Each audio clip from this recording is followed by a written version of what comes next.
Yun, magandang oras ulit sa inyo. Siyempre, may share na naman ako na natutunan ko. Na tingin ko life hack ulit. Ito, life hack to para sa may mga anak na kagaya ko. May mga anak na edad 1 to 7 years old. Ito, natutunan ko na naman to sa mga idol, sa napakinggan ko ulit na successful na tao. Pagdating sa learning, ang sabi niya, yung mga bata daw, mga bata na edad 1 to 7 years old, yan daw yung mga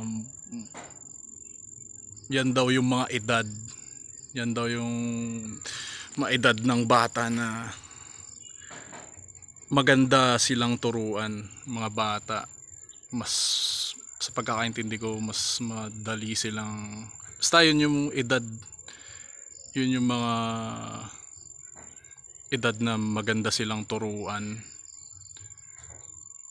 At sa pagkakaintindi ko, mas mabilis din silang matuto sa mga parang mas madali silang maka-absorb ng mga itinuturo sa kanila, kung di ako nagkakamali, sa mga ganong edad. Kaya wag daw natin pababayaan yung pagkakataon yun para mas maturuan yung mga natin, iba. Mas yun, parang yun din yung magsiset ng mas magandang nila sa mga susunod na edad nila. Ganun na lang. Sa mga edad na yun, talagang samantalahin daw dapat natin naturuan yung mga anak natin na mga bata. Tapos isa pa yung hands-on na pagtuturo.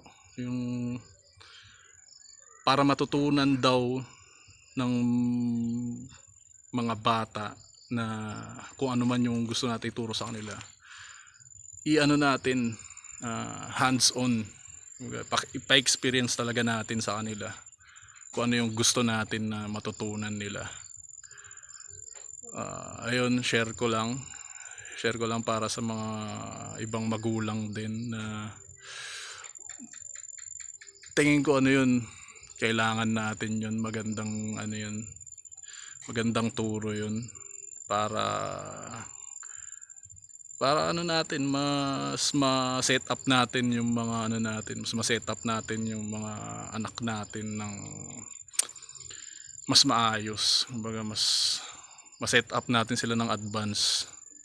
So yun, God bless.